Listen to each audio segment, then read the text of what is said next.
여러분 안녕하십니까? 2월 3일 금요일 JCM 모닝뉴스입니다. 중고 사이트에서 물건을 저렴하게 구입하시는 분들 많으시죠? 하지만 이런 심리를 노린 사기도 잇따르고 있는데요. 이제는 아파트 주민들이 활동하는 커뮤니티에까지 들어와서 사기를 벌이고 있습니다. 보도에 김나래 기자입니다. 한 아파트 커뮤니티에 상품권을 판매한다는 글이 올라옵니다. 30만 원짜리 상품권을 무려 10만 원이나 싼 20만 원에 판매한다며 파격적인 할인율을 제시합니다. 입주민을 위장한 사기범이었지만 판매자의 아이디는 동과 호수까지 기입돼 누가 봐도 아파트 주민이었습니다. 한 중고거래 사이트에도 비슷한 내용의 게시글이 보입니다. 가격을 묻자 원가보다 저렴한 가격을 제시하는 판매자. 피해자가 계좌번호로 입금을 하니 곧바로 연락을 끊어버립니다. 한 동네 사람인 줄 알고 거래를 했고 가격이 한 20% 저렴하게 나와서 구입했는데 입금하자마자 이걸 탈퇴하고. 반복되는 인터넷 거래 사기, 시민들은 불안하기만 합니다. 경찰청 사이버캅 앱을 통해 사기 번호를 조회하면 보다 안전하게 거래할 수 있습니다. 판매자의 계좌번호나 전화번호를 조회하면 인터넷 사기로 신고 접수된 번호인지 알 수 있습니다. 지난해 인터넷상에서 발생한 물품 사기는 3,600여 건으로 1년 새 10%가 증가했습니다. 지나치게 값이 싼 상품은 사기를 의심해 볼 필요가 있고 가능한 검증된 사이트 또는 안전결제 서비스를 이용하시는 것이 좋습니다. JCN 뉴스 김나래입니다. 고물가가 지속되면서 울산의 도시가스와 전기요금 상승률이 역대 최고치를 기록했습니다. 동남지방통계청에 따르면 울산의 1월 소비자 물가 상승률은 5%로 지난 10월 이후 넉 달 연속 5%대 상승률이 이어졌습니다. 특히 도시가스는 1년 전보다 36.4%, 전기요금은 29.5% 상승해 2010년 1월 통계 작성 이래 역대 최고치를 기록했습니다. 남구청이 기록적인 한파와 경제 여건 악화 등으로 어려움이 예상되는 관내 136곳의 경로당에 울산 최초로 난방비 추가 지원에 나섰습니다. 남구청은 올해 경로당 난방비 예산을 지난해 대비 15% 증액 편성했지만 최근 에너지 위기로 한파 대비에 어려움을 겪고 있는 모든 경로당에 한 달에 10만 원씩을 추가 지원하기로 했습니다. 남구청의 올해 경로당 지원 난방비는 2억 400만 원이 편성돼 있으며 이번에 4개월분으로 5,500만 원을 증액 편성했습니다. 코로나가 안정되면서 많은 어르신들이 경로당을 찾고 계신데요. 요즘 난방비가 너무 올라 걱정이 큽니다. 이번 지원으로 어르신들께서 경로당에서 따뜻하게 여가를 즐기시면 참 좋겠습니다. 울주군이 최근 기록적인 한파와 난방비 상승에 대응해 취약계층 피해 예방을 위한 특별 지원에 나섭니다. 지원 대상은 한파에 취약한 주거환경 열악가구와 에너지 빈곤층, 도움이 필요한 복지 소외계층 등으로 오는 10일까지 집중 발굴해 지원할 계획입니다. 발굴된 위기 가구에 대해서는 공동모금회와 지역 기업체의 후원 금품 등을 우선 제공하고 노숙인 보호를 위한 현장 대응반도 운영할 계획입니다. 울산시 교육감 보궐선거에 출마한 중도 성향의 오흥일 예비후보는 어제 기자회견을 열고 학생교육원 제주분원에 대한 용도를 확대해 설립을 재추진하겠다고 밝혔습니다. 오 예비후보는 울산시의회 반대로 좌초된 학생교육원 제주분원 설립에 대해 학부모와 시민도 함께 누릴 수 있는 방안 등을 담아 원점에서 시의회와 논의해 추진하겠다고 밝혔습니다. 오 예비후보는 이어 독서 체험과는 학생의 접근성을 고려해 새로운 방법을 찾고 고 노옥희 교육감의 주요 정책인 특수교육진흥원을 설립하겠다고 덧붙였습니다. 울산시 교육감 보궐선거 60일 전인 오는 4일부터 누구든 후보자 명의의 선거 여론조사가 금지됩니다. 울산시 선거관리위원회는 4일부터 투표용지와 유사한 모형에 의한 방법을 사용하거나 후보자 명의로 선거에 관한 여론조사를 할 수 없다고 밝혔습니다. 단 후보자들이 단일화를 위해 실시하는 여론조사의 경우 결과를 외부에 공표하지 않고 내부 자료로 활용할 경우 가능합니다. 중대재해처벌법 시행 이후 울산에서는 중대재해로 모두 34명의 노동자가 사망하거나 다쳤습니다. 하지만 아직까지 중대재해처벌법 위반 혐의로 기소된 사례는 단 한 건도 없고 검찰 송치도 더디다 보니 고용노동부 수사 단계에서부터 진통을 겪는 것이 아니냐는 해석이 나옵니다. 구현희 기자입니다. 지난해 5월 9명의 사상자가 발생한 S-오일 온산공장 폭발 사고.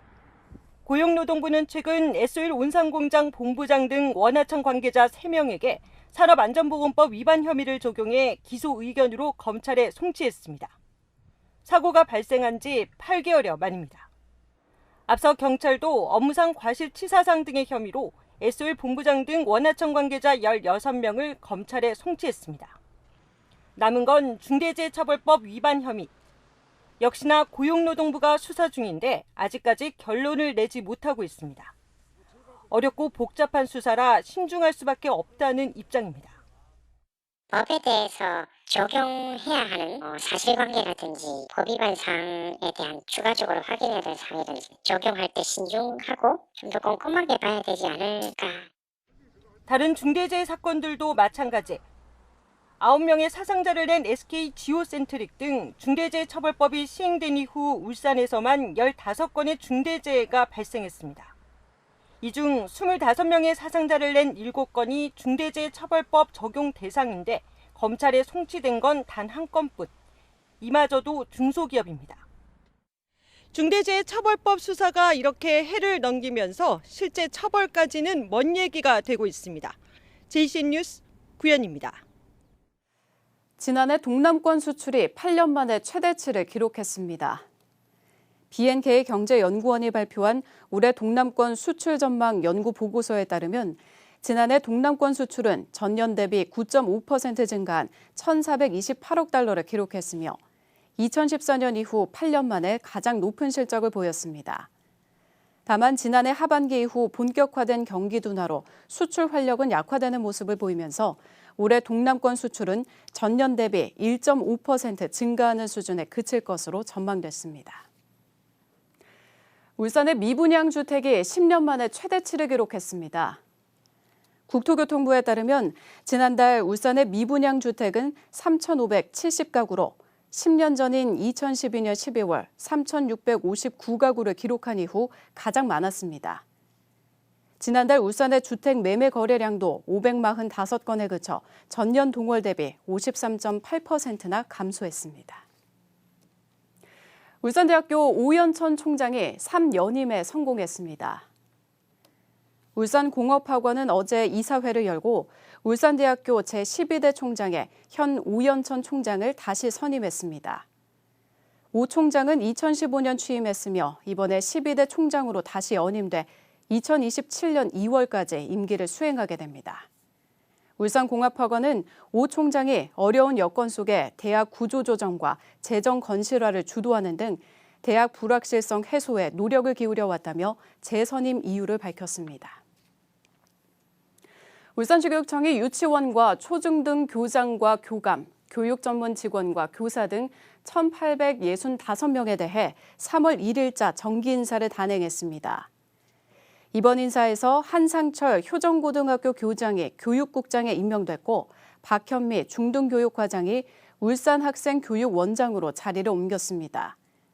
또 이혜정 민주시민교육과 장학관이 교육혁신과장으로 임채덕 민주시민교육과장이 초등과장, 류혜수 외솔중 교장이 중등교육과장에 발령됐습니다. 울산소방본부가 정월 대보름을 앞두고 오늘부터 6일까지 특별 경계 근무에 들어갑니다. 소방본부는 소방공무원 1,350여 명과 장비 290대, 의용소방대원 1,700여 명을 투입해 빈틈없는 출동태세를 갖추기로 했습니다. 특히 많은 인파가 몰릴 것으로 예상되는 일산해수욕장 등 정월 대보름 행사장에는 소방차와 구급차를 근접해 배치해 신속하게 대응할 방침입니다. 스트릿 댄스의 한 장르인 브레이크 댄스가 올림픽 종목으로 채택되며 많은 관심을 받고 있는 가운데 울산에서 브레이킹 협회가 출범했습니다. 최근 젊은이들 사이에서 인기가 있는 브레이킹 댄서들이 이렇게 울산에서 협회를 만들면서 어쩌면 울산시가 꿀잼 도시로 변화하는 계기가 될 것으로 기대되고 있습니다. 박영훈 기자의 보도입니다. 댄서가 음악에 맞춰 자유자재로 몸을 놀립니다. 몸을 현란하게 회전시키는 모습에 관객들은 환호성을 지릅니다. 브레이크 댄스 또는 비보잉이라고도 불리는 이 댄스. 스트리트 댄스의 한 장르인 브레이킹입니다. 내년 파리올림픽 정식 종목으로 채택되면서 세계적인 관심을 받고 있습니다. 국가대표 박인수와 소재환 코치를 배출한 울산에서 브레이킹 협회가 출범했습니다. 브레이킹 협회는 젊은이들이 활기찬 울산을 사랑할 수 있도록 만들어가는데 역점을 두도록 하겠습니다. 항저우 아시안게임에 국가대표로 출전하는 박인수 선수도 각오를 다졌습니다. 제 고향인 이 울산에서 좋은 기운을 많이 받아서 항저우 아시안게임 가서 금메달도 따고 그 금메달로 올림픽까지 직행해서 거기서도 좋은 결과 있도록 열심히 해보도록 하겠습니다. 김두겸 울산시장은 울산을 노잼 도시에서 꿀잼 도시로 변화시키기 위해 저변 확대에 나서겠다고 밝혔습니다. 노잼 도시에서 꿀잼 도시로 전환을 필요하고 그러면서 우리 청년들이 울산에 머물 수 있도록 더 나아가게 많은 인프라를 구축한다면은 외부에서 우리 젊은 사람들이 울산을 찾아올 수 있도록 그런 시설들, 그런 놀이 시설이라든지 여러 가지 인프라를 갖춰야 된다. 울산시는 다양한 스트리트 댄스 페스티벌과 지역 예술인들을 지원하는 등 지역 문화예술 활성화에 적극 나서겠다는 방침입니다. JCN 뉴스 박영훈입니다. 문화체육관광부와 한국관광공사의 K컬처 관광기획행사 100선에 울산에서는 5개 행사가 포함됐습니다. 이번에 포함된 울산 행사로는 울산 산업문화축제와 옹기축제, 쇠부리축제와 울주 세계산악영화제, 울주트레인 나인피크 대회입니다. 선정된 행사들은 다국어 홍보지 제작과 국내외 광고, 사전답사 여행 등 다양한 지원을 받게 됩니다. 검찰이 필로폰을 숨긴 채 구치소에 입수한 여성을 필로폰 은닉 소지 혐의로 기소했습니다.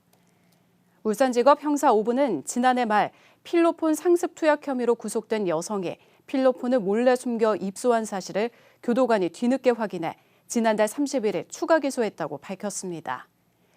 A씨가 구치소에 반입한 필로폰은 10회 정도 투약할 수 있는 0.32g으로 수감 당시 상의 속옷에 숨겨 반입한 것으로 전해졌습니다. 울산시가 어제 플라스틱 제조업체인 선진인더스트리와 자동차 필러 생산시설 신설 투자 양해각서를 체결했습니다. 선진인더스트리는 88억 원을 투입해 GW 일반산업단지에 올해 7월까지 하루 8,600개의 자동차 필러를 생산할 수 있는 생산 공장을 신설할 예정입니다. 향후 5년간 30여 명의 신규 고용 창출이 예상되고 2028년 연간 120억 원의 매출을 달성할 것으로 전망되고 있습니다. 울산시는 각종 인허가 등 행정적 지원과 보조금 등 재정적 지원에 나설 계획입니다.